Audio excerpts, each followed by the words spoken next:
How did you reconcile your opinion with the church's teaching on human sexuality? I just want to make sure I tie that up. So I was a missionary teaching religion and English at a Catholic high school in Central America, and it was run by SOLT, the Society of Our Lady, the Holy Trinity, and so I remember this very clearly. We landed, and the principal, Mr. Tim Robinson, he met us, and from the moment he started speaking, I was like, whoa, this is like Catholic with a capital C. Like, this is what is going on here. And here I am, I'm the theology major. I know all of this stuff. And so here I am still going to Mass. There are two priests, Father John McHugh, who's one of the co-founders of SOLT, and Father Anthony Blunt. And Father John was the old priest, Father Tony was the young priest.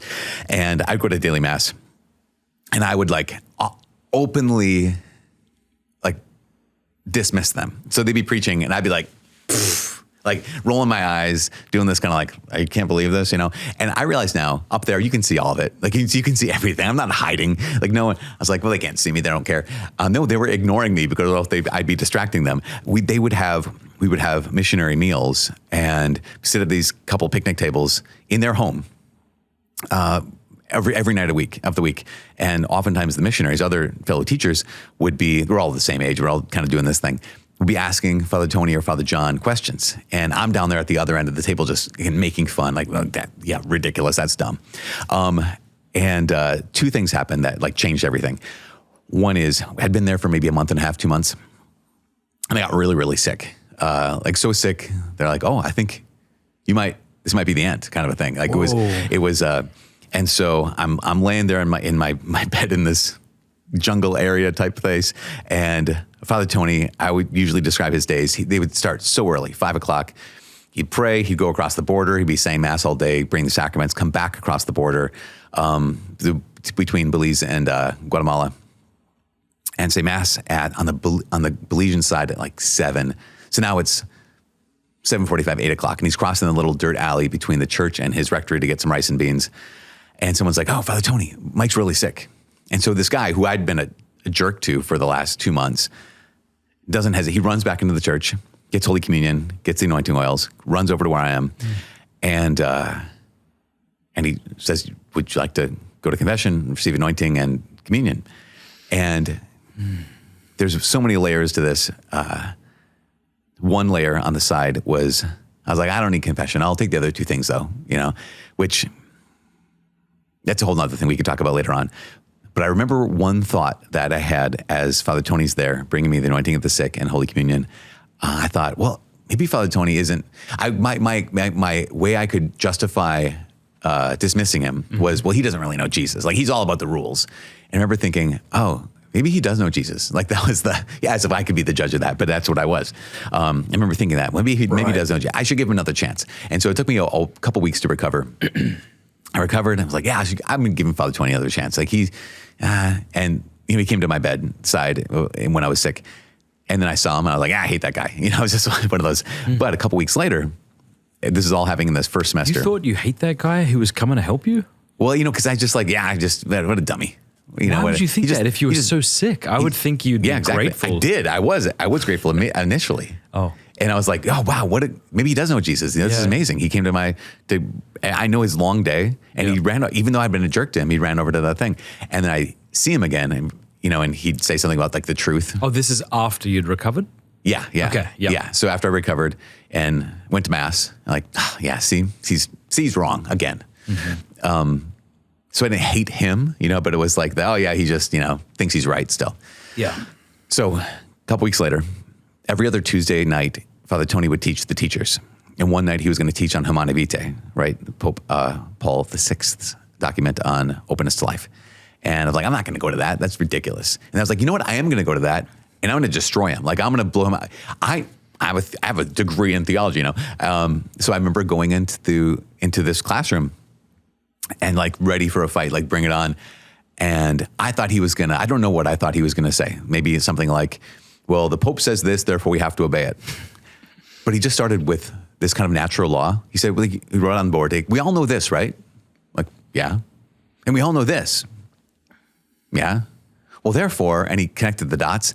And it was like halfway through this talk, I was like, oh my gosh, like this is, what is going on? And by the time he got done, I remember thinking, I can no longer believe what I've been believing. Like I walked out of that classroom and it was just like night and day. I just remember thinking, and it was also an experience of like, I was wrong. And it was an experience of being joyful at being wrong because it was just, oh my gosh, I was wrong. The church is right.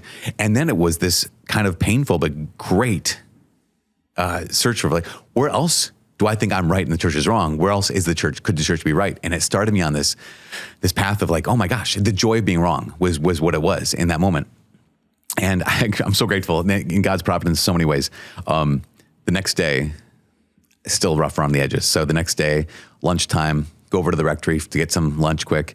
Father John's there, and he's lamenting that this liturgical abuse type thing had happened at an event he was at.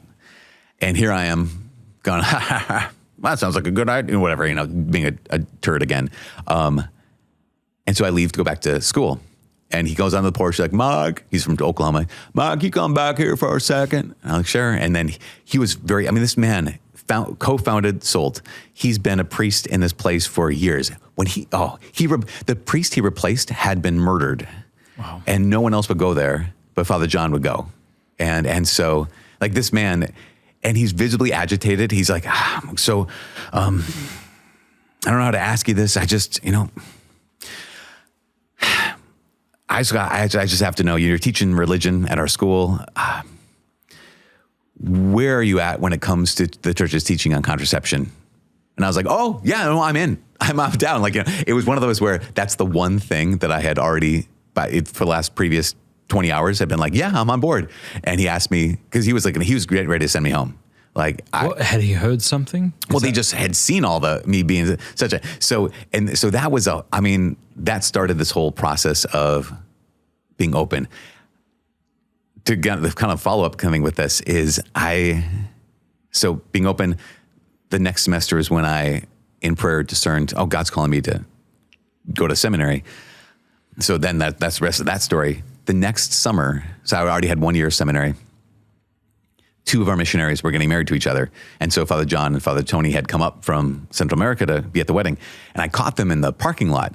And because I need to apologize. Like, I have now a year or plus to look back and see like what a jerk I'd been, how horrible I was. Even though that second semester, I think things were better. And so I caught him in the parking lot. Like, fathers, I just want to apologize for, being, all this arrogant, et cetera, et cetera. And you would have thought that they hadn't noticed it. They were like, oh, no, nope. Almost. So then in my mind, I was thinking, wait, was it not that bad? Was it actually, maybe just in my head that I was, so fast forward more. I'm ordained now. I'm assigned to you. That's how they responded? That's how they responded. It's kind of like, okay, well, whatever.